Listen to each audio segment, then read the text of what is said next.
목소리로 봉독해 올리겠습니다. 주 안에서 항상 기뻐하라. 내가 다시 말하노니 기뻐하라.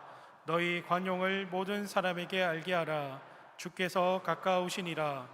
아무것도 염려하지 말고 다만 모든 일에 기도와 간구로 너희 구할 것을 감사함으로 하나님께 아뢰라. 그리하면 모든 지각에 뛰어난 하나님의 평강이 그리스도 예수 안에서 너희 마음과 생각을 지키시리라. 아멘. 오늘은 기쁨을 회복하라라는 제목으로 하나님의 은혜의 말씀 나누겠습니다. 먼저 옆에 분들과 한번 인사하겠습니다. 참된 기쁨을 회복하시길 바랍니다. 네, 감사합니다. 사람들은 기쁨을 찾기 위해서 참 많은 일을 하고 있습니다. 그런데 이상하게도 그렇게 기쁨을 찾아다니는데도 불구하고 우리 인생에서 한순간 웃고 잠시의 즐거움은 있지만 우리 삶에 어떻게 지속되는 이 기쁨과 평안을 찾는 일은 참 어려운 것 같습니다. 그래서 세상 사람들은 소확행이라는 것을 추구하기도 합니다. 소확행은 소소해도 확실한 행복의 줄임말로 거창한 행복이 아니라 맛있는 음식을 먹고 좋은 곳에 가고 또 내 능력 안에 있는 작은 것을 사면서 작지만 확실한 행복을 찾는 것을 뜻합니다. 그런데 이제 소확행도 이제 조금 한물이 갔습니다. 그리고 이제는 중독에서 사람들이 기쁨을 찾습니다. 대표적으로 유튜브 쇼츠 중독이 있습니다. 제가 어딜 간 적이 있는데 시로가 안 돼서 사람들이 다 이렇게 손을 들고 이렇게 하고 있더라고요. 이렇게 핸드폰을 들고. 사람들은 순간 이 도파민이 터지는 짧은 영상을 이렇게 계속 연속해서 시청합니다. 그리고 이 잠깐의 기쁨이 주는 그 기쁨을 위해서 자기 전에 침대에 누워서 정말 몇 시간이나 그 영상이 주는 기쁨에 취해 있습니다. 이렇게 여러 가지 방법으로 사람들은 자신만의 그 기쁨을 갈망하며 살아갑니다. 물론 하나님께서 우리의 삶 가운데 주신 소소한 삶의 기쁨도 소중합니다. 그리고 유튜브의 짧은 영상을 보면서 얻는 즐거움도 나쁜 일은 아닙니다. 그런데 문제는 뭐냐면 이런 잠깐의 즐거움이, 이 기쁨이 하나님께서 주시는 참된 기쁨과 만족을 대체할 수 있다고 우리가 착각하기 쉽다는 것입니다. 사실 우리가 생각하는 대부분의 일은 우리에게 잠깐의 즐거움을 줄 수 있지만 우리 마음속에 깊은 곳에 있는 갈망을 해결하지 못하는 경우가 대부분입니다. 실제로 소확행을 위해서 여행도 가고 맛있는 것도 먹고 호캉스도 즐기고 여러 가지 일을 합니다. 그리고 쇼폼도 보고 롱폼도 보고 즐거운 시간을 많이 갖습니다. 그런데 대부분의 즐거운 시간 끝에는 요즘 말로 현타가 온다고 하는데 다른 말로는 허무함만 남을 때가 많이 있습니다. 내가 뭐하고 시간 보냈지? 이런 생각이 들 때가 많이 있습니다. 더 안타까운 일은 우리가 이 사실을 너무나 잘 알고 있습니다. 경험을 통해서 내가 기쁨을 추구해봤지만 그 끝에는 허무함이 남는다. 이것을 알고 있지만 알면서도 가까운 현실의 기쁨에는 우리가 관대해서 아낌없이 시간을 쏟지만 우리의 영혼을 살리는 진정한 기쁨을 추구하고 찾는 일에는, 그 영적인 일에는 인색하기 쉽다는 것입니다. 우리 하나님께서는 우리를 기뻐하는 존재로 부르셨음을 믿습니다. 그런데 그 기쁨은 우리가 세상을 살아가면서 우리 속에 진정한 기쁨을 하나님께서 주셨습니다. 하나님께서 그것을 바라고 계십니다. 바라기는 오늘 말씀 가운데 하나님께서 주시는 이 참된 기쁨을 발견하고 회복하는 은혜가 있기를 축원합니다. 오늘 본문에서 사도 바울은 주 안에서 항상 기뻐하라, 주 안에서 항상 기뻐하라 이렇게 반복하며 말합니다. 성경에서 보통 이 반복한다는 것의 의미는 강조의 의미를 뜻합니다. 사도 바울은 강력하게 권면하면서 기뻐하라 말하고 있는 것입니다. 그런데 우리가 잘 알듯 사도 바울의 인생은 기쁨을 권면할 처지가 아니었습니다. 바울의 인생이 세상의 기준으로 볼 때는 그의 인생을 기쁘게 할 만한 것들이 그의 인생에 많지 않았기 때문입니다. 그래서 사도 바울은 고린도후서 11장 23절 이하의 말씀에 자신의 인생을 이렇게 소개합니다.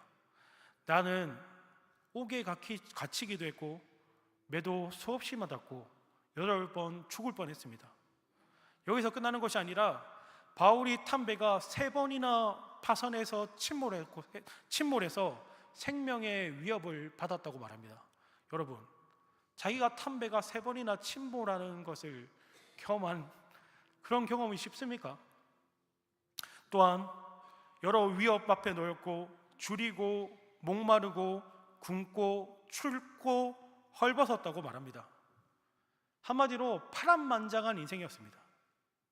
심지어 사도 바울이 이 빌립보서를, 오늘 본문의 빌립보서를 쓰는 그 순간도 그는 감옥에 있었습니다. 그런데 사도 바울은 이 모든 상황 가운데서도 그 가운데 있는 영원한 기쁨을 빼앗기지 않았습니다. 세상이 어떤 상황이, 형편이, 조건이 바울이 가진 이 기쁨을 좌우하지 못하게 했습니다. 여러분, 그렇다면 우리가 바울과 같은 구원을 받지 않았습니까? 바울과 같은 복음을 듣고 구원을 받고 같은 하나님의 자녀가 되었습니다. 그런데 오늘 우리의 기쁨은 어디에 있습니까? 부끄럽지만 우리가 같은 복음을 믿고 하나님의 자녀가 되었다고 말하면서도 우리는 작은 일에도 우리 속에 있는 기쁨을 잃어버립니다. 왜냐하면 우리가 보통 결핍에서 불행의 이유를 찾기 때문입니다. 쉽게 말해서 뭐가 없어서 문제고, 뭐가 생기지 못해서 문제고, 뭐가 없어서 슬프고 절망한다고 여기기 때문입니다. 그리고 그 결핍이 채워지면, 그 문제가 해결되면 우리가 막연히 행복할 것이라고 생각합니다. 여러분, 정말 그렇게 생각하지 않습니까? 문제 때문에 불행하고 문제 때문에 행복하고. 그런데 이 실험을 인류의 역사상 가장 완벽한 조건에서 해본 사람이 있습니다. 성경의 인물 중에 있는데 혹시 누군지 아십니까? 바로 솔로몬입니다. 그는 유례없는 부를 가졌고 원하는 모든 것을 지었고 이루었습니다. 인간이 누릴 수 있는 모든 쾌락과 지혜를 다 가져보았습니다. 그래서 전도서 2장에서 자신의 삶을 이렇게 고백합니다. 무엇이든지 내 눈이 원하는 것을 내가 금하지 아니하며 무엇이든지 내 마음이 즐거워하는 것을 내가 막지 아니하였으니, 이렇게 고백합니다. 다 가졌고, 다 내 눈에 보는 것들은 내가 다 가졌고, 내 마음에 원하는 것들을 다 내가 소유했다, 이렇게 고백하고 있는 것입니다. 여러분, 얼마나 부러운 인생입니까? 안 부러우십니까? 은혜가 충만하셔가지고 안 부러우십니까? 그런데 솔로몬은 그 모든 것을 손에 넣은 다음 이렇게 고백합니다. 모든 것이 헛되고 헛되고 헛되도다. 결핍이 채워지면 채워질수록 행복한 것이 아니라 오히려 그 속에 있는 채워줄 수 없는 기쁨, 그 헛됨만 더 선명하게 보였던 것이었습니다. 여러분, 우리의 인생도 다르지 않습니다. 우리가 솔로몬과 같이 경험해서 알 수 있는 것이 아닙니다. 우리는 흔히 이런 생각을 합니다. 이번 일만 지나가면, 이번 것만 성공하면, 저 사람과의 문제만 풀리면, 우리 자녀의 문제만 해결되면, 통장에 0 몇 개만 더 찍히면 행복할 것이라고 생각합니다. 그런데 정말 그 순간이 지나고 나면 어떻습니까? 우리는 끊임없이 다른 결핍을 찾아서 그 결핍 때문에 고통받습니다. 그래서 문제가 해결돼서 기뻐할 수 있는 사람은 평생 진정한 기쁨을 누리지 못하는 인생이 되어버립니다. 우리 삶에는 끝없는 결핍이 이어지기 때문입니다. 쉽게 말해서 돈 문제가 해결되면 자식 문제고, 자식 문제가 해결되면 건강이 문제고, 건강을 또 해결하면 또다시 자식과 돈이 문제고, 이런 문제 쳇바퀴의 연속이 우리의 인생이기 때문입니다. 그래서 문제 해결로는 도저히 기쁨을 가질 수 없는 것입니다. 그렇다면 성경은 어떻게 기뻐할 수 있다고 말합니까? 오늘 본문 4절 말씀 다 함께 다시 읽겠습니다. 주 안에서 항상 기뻐하라. 내가 다시 말하노니 기뻐하라. 아멘. 사도 바울은 주 안에서 기뻐하라고 말합니다. 우리의 기쁨이 주님 안에 있다는 것입니다. 사람들은 상황과 환경과 조건에서 기쁨의 이유를 찾습니다. 우리의 모습도 별반 다르지 않습니다. 그런데 그렇게 된다면 우리가 생각하는 기쁨의 이유는 늘 변하게 됩니다. 환경도 변하고 건강도 변하고 재정도 변하고 사람과의 관계도 변합니다. 이 땅에 영원한 것이 있습니까? 부모 자식의 관계라고 변하지 않는다는 법이 있습니까? 그 관계도 변해버립니다. 그래서 그 가운데는 진정한 기쁨이 없습니다. 그러나 우리 하나님은, 우리의 진정 기쁨 대신 그 하나님은 결코 변함이 없으십니다. 그러므로 바울이 말하는 기쁨은 환경이 주는 기쁨이 아니라 환경이 흔들려도, 상황이 바뀌어도, 조건이 바뀌어도 하나님 앞에서 영원히 공급되는 기쁨입니다. 그렇기에 첫 번째로 진정한 기쁨은 하나님과의 온전한 관계 속에서 누릴 수 있습니다. 바꿔 말하면 우리 가운데 어떤 기쁨이 없다면, 문제 속에서 평안과 기쁨을 찾을 수 없다면 먼저 내가 하나님과 깊은 교제, 온전한 관계 가운데 있는지 그것을 돌이켜 보아야 한다는 것입니다. 참된 만족과 기쁨은 오직 하나님께만 있기 때문입니다. 바울은 이 깊은 관계 속에서 인생의 여러 고난과 아픔을 넘어서는 하나님께서 주시는 기쁨을 맛보았습니다. 파선하고 생명의 위협을 당하고 여러 가지 아픔을 겪고 줄이고 헐벗고 고통받는 그 속에서도 하나님께서 끊임없이 공급하시는 그 기쁨을 바울은 맛보고 있었습니다. 사랑하고 존경하는 성도 여러분, 주님과 깊은 교제를 하시는 여러분 되길 축원드립니다. 하나님을 깊이 알고 그 깊은 교제 속에서 오는 그 영원한 기쁨, 영원히 공급되는 그 기쁨 가운데 한 주를 살아가시는 여러분 되길 축원드립니다. 다음으로 5절 말씀입니다. 함께 읽겠습니다. 너희 관용을 모든 사람에게 알게 하라. 주께서 가까우시니라. 아멘.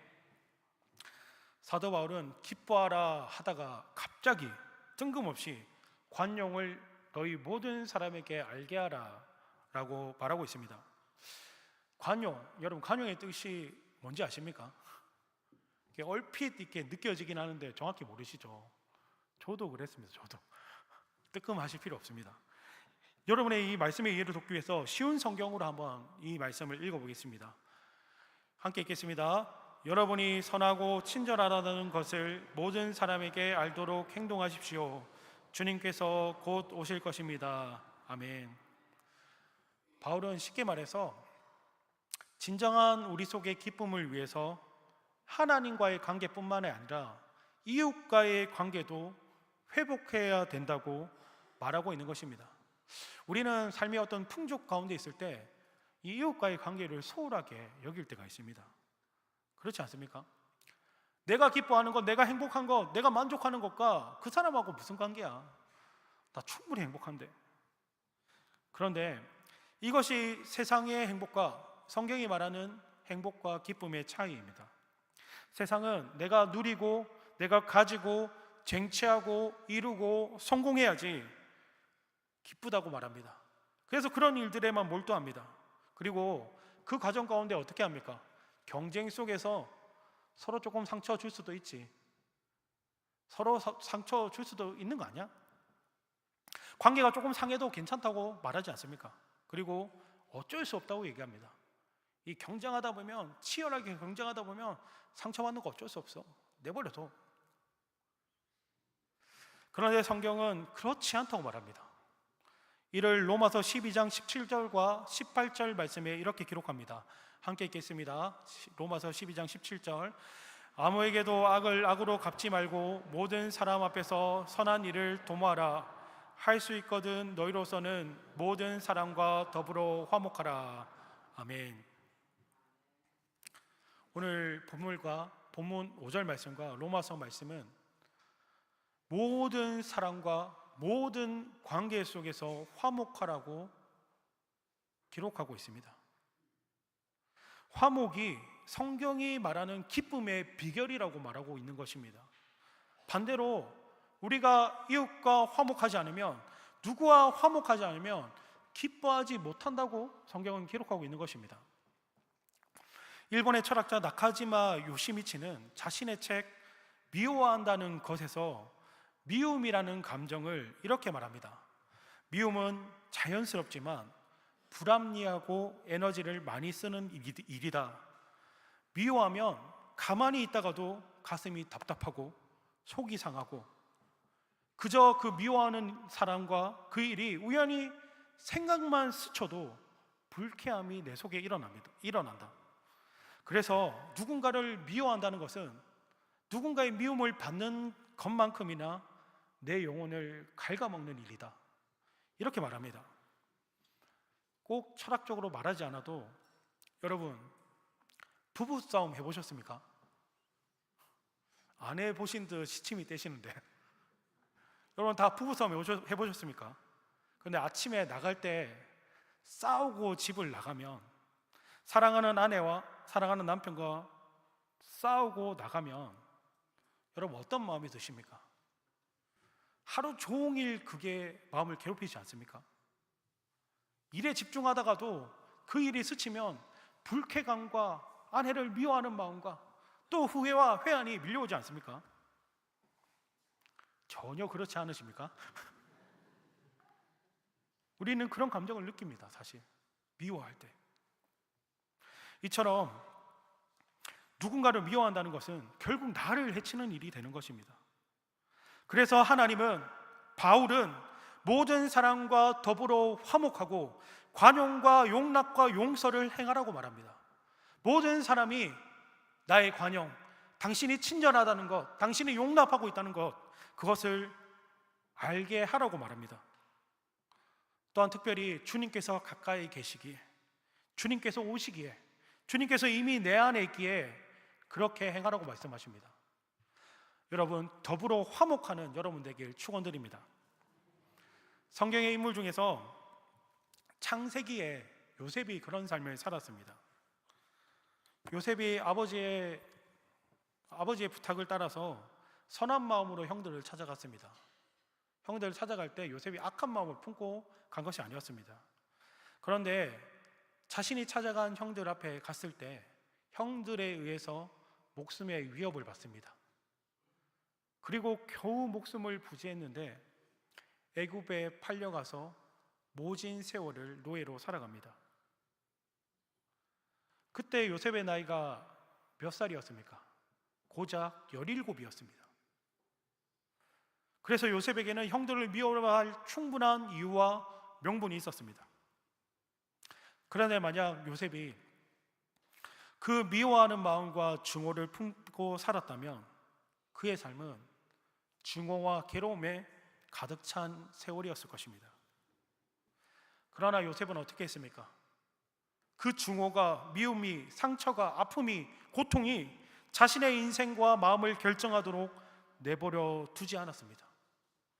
주님과 가까이 있었기에, 하나님과 깊은 관계 속에 있었기에 그 관계를 통해서 관용과 용서와 용납을 실천할 수 있었기 때문입니다. 그리고 그런 세월이 지나서 요셉은 형들 앞에서 창세기 50장 20절에 이렇게 고백합니다. 함께 한 목소리로 읽겠습니다. 당신들은 나를 해하려 하였으나 하나님은 그것을 선으로 바꾸사 오늘과 같이 많은 백성의 생명을 구원하게 하시려 하셨나니. 아멘. 요셉은 고난뿐인 것 같은 자신의 인생에 그 미움이 아니라 그 가운데 역사하신 하나님을 고백하고 있습니다. 하나님께서 나를 고통 속에 내버려 두지 않으시고 나와 함께 하시고 나의 고통을 통해서 하나님의 크고 놀라운 일을 성취하는 것을 내가 경험했습니다. 하나님께서 이 일을 통해서 나를 구원하셨고 나를 통해서 이 백성들을 구원하는 것을, 많은 백성들을 구원한 것을 보았습니다. 이렇게 고백하고 있는 것입니다. 요셉의 고백처럼 하나님은 그를 결코 떠나지 않으셨습니다. 감옥에서나 보디발의 집에서나 그가 어디에 있든지 그를 붙들고 계셨고, 어디로 가든지 그와 함께 계셨고, 그런 삶을 성경은 하나님께서 그를 형통하게 하셨다고 기록합니다. 하나님과 함께하는 삶, 하나님과 깊은 교제 속에서 형제와 더불어 그 관계를 회복하는 관용의 삶, 그것이 바로 요셉의 기쁨의 이유였습니다. 요셉은 하나님과 날마다 동행함으로 이 깊은 관계를 통해서 형들을 용서하고 용납했습니다. 그리고 하나님이 주시는 참된 기쁨, 내 속과 내 환경과 조건과 내 주변의 모든 사람들 가운데 내가 기뻐할 일이 없지만 내 속에서 끊임없이 솟아나게 하시는 하나님의 그 기쁨으로 충만했습니다. 그가 팔려갈 때도, 종살이의 서러운 세월도, 감옥에 갇혔던 순간도, 그 억울한 마음들도 하나님께서 주시는 이 기쁨은 빼앗지 못했습니다. 사랑하고 존경하는 성도 여러분, 하나님과 깊은 관계 속에서 기쁨을 누리는 여러분 되길 축원드립니다.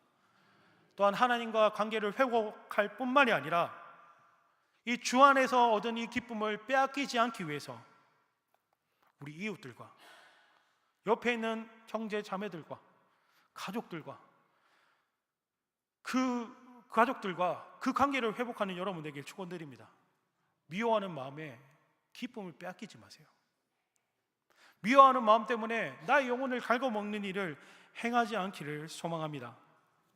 그 마음을 내려올 때 우리 가운데 다시 기쁨이 찾아오고, 그 마음을 내려놓을 때 하나님께서 우리 마음 가운데 채우시는 그 기쁨을 달마다 경험하시는 여러분 되기를 간절히 축원드립니다. 6절 말씀입니다. 함께 읽겠습니다. 아무것도 염려하지 말고 다만 모든 일에 기도와 간구로 너희 구할 것을 감사함으로 하나님께 아뢰라. 아멘. 바울은 마지막으로 기쁨의 이유에 대해서 염려하지 말라고 기록합니다. 우리 속에 이 기쁨을 가로막는 것이 염려이기 때문입니다. 그래서 이런 말이 있습니다. 일부 때 이렇게 얘기하니까 웃으시더라고요.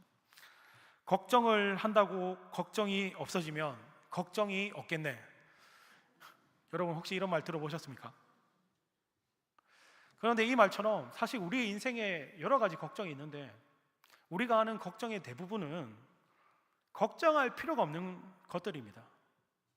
왜 그렇습니까? 내 능력으로 할 수 있는 것, 내 능력 안에 있는 것들은 해결하면 됩니다. 최선을 다해서 노력해서 걱정하지 않고 나가서 그 일을 해결하면 됩니다. 그런데 내가 가진 능력으로 되지 않는 일들이 있습니다. 그렇다면 그 일들은 어떻게 합니까? 어떻게 할 수 없죠. 그 일들은 통제할 수 없는 일들입니다. 그런데 여러분, 걱정한다고 그 일들을 통제할 수 있습니까? 내가 할 수 없는 내 능력 밖에 있는 일들을 내가 걱정한다고 그 일들이 어떻게 바뀌어집니까? 그렇지 않습니다. 그래서 우리는 우리 인생의 여러 가지 문제 속에서 내가 통제할 수 있는 것과 통제할 수 없는 것을 구별해야 됩니다. 통제할 수 있는 염려들은 어떻게 됩니까? 염려하지 말고 열심히 노력하고 최선을 다하고 성실해서 그 일들을 해결해야 됩니다. 그리고 반대로 통제할 수 없는 일들은 어떻습니까? 통제할 수 있는 일들은, 이 일들에 대해서 바울은 모든 일을 기도와 간구로 하나님께 맡기라고 권면하고 있습니다. 우리가 통제할 수 없는 상황과 문제와 아픔과 고통들, 그것들은 하나님께 맡겨야 됩니다. 하나님께 맡겨야 됩니다. 그런데 우리가 왜 맡기지 못합니까? 맡겨보지 않아서. 내 발만 동동 구를 줄 알았지, 하나님께 맡기고 하나님을 의뢰하고 의택하고 전적으로 하나님을 신뢰해서 하나님께서 그 속에 역사하시고 기뻐할 수 없는 종에 기뻐할 수 있는 그 샘솟는 기쁨을 하나님께서 쏟아부어 주시는 그 기쁨과 평안을 맡긴 경험이 없으니까 경험해 보지 못했기 때문입니다. 본문에서 염려로 해석된 헬라어 단어 원형은 메림나오라는 단어를 사용합니다. 이 단어는 나누다라는 뜻을 가진 메리스에서 파생되었습니다. 그래서 성경이 말하는 염려의 본질적 의미는 마음이 여러 갈래로 나뉘어진 것을 뜻합니다. 산산이 나뉘어져서 조각난 상태. 어떻게 조각나 있습니까? 이것은 우리가 기도와 간구로 하나님께 구하지 못하는 것과 연결되어 있습니다. 우리가 기도와 간구로 우리의 모든 문제를 하나님께 아뢰려면 우리의 마음이, 우리의 시선이, 우리의 방향이 하나님께로만 향해 있어야 되는데 세상 염려로 갈라져 있는 것입니다. 분리되어 있는 것입니다. 우리 삶에 있는 여러 가지 문제들, 그 문제마다 우리의 마음을 갈라서 쪼개어서 그 가운데 쏟아놓기 때문입니다. 그래서 하나님께 구하지 못합니다. 혹시 어떤 분은 염려가 되는데 어떻게 염려하지 않을 수 있습니까? 이렇게 물을 수 있습니다. 맞습니다. 염려는 자연스러운 감정입니다.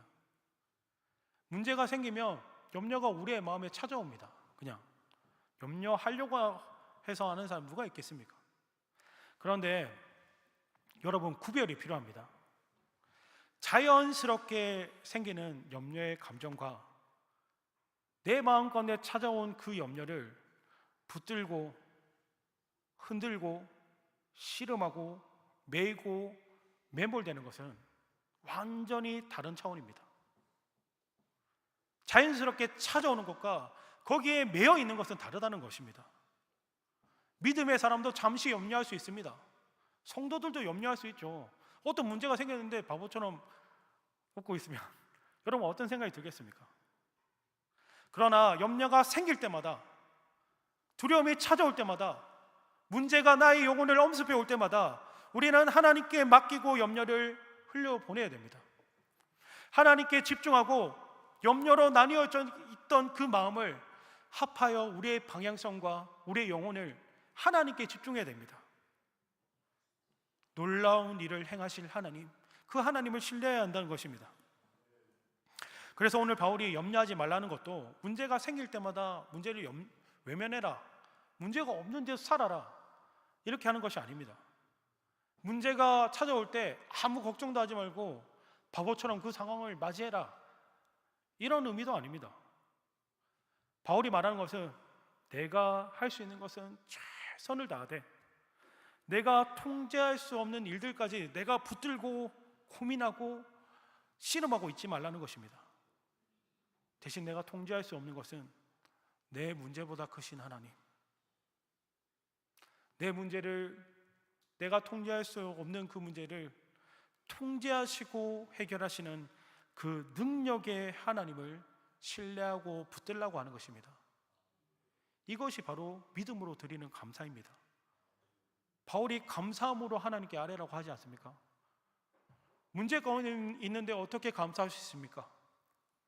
그 속에 역사하실 하나님을 신뢰하기 때문입니다. 바라기는 내가 할 수 없는 일 앞에서 염려가 아닌 기도로 하나님을 바라보는 그 영원하신 하나님께 우리의 마음을 모아서 드리는 여러분 되길 축원드립니다. 모든 일을 기도와 간구로 주님 앞에 나아가는 한 주가 되길 축원드립니다. 마지막으로 바울은 우리가 그렇게 기도할 때 우리에게 놀라운 일이 일어난다고 말합니다. 마지막 7절 말씀입니다. 함께 읽겠습니다. 그리하면 모든 지각에 뛰어난 하나님의 평강이 그리스도 예수 안에서 너희 마음과 생각을 지키시리라. 아멘. 7절 말씀에 지킨다고 사용된 헬라어 단어는 헬라어 퓨르레세이라는 단어를 사용합니다.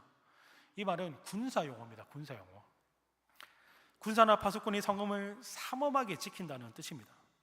이는 우리가 기도할 때 하나님께서 우리의 마음을 성을 지키는 군사처럼, 파수꾼처럼 우리의 생각과 마음을 지켜주신다는 약속의 의미를 가지고 있습니다. 여러분, 문제가 그래도 기뻐할 수 있는 사람 있습니까? 있습니까? 있습니다. 성도는 기뻐할 수 있습니다. 문제는 여전히 있지만 내 삶을 괴롭히고 억누르는 옥죄 있는 아픔은 그대로 있지만 깊은 풍랑 속에서도, 풍랑 속 그 깊숙한 곳에서도 하나님께서 공급하시는 기쁨과 평안을 누리기 때문입니다. 그래서 성도는 고난 속에서도 기뻐할 수 있습니다.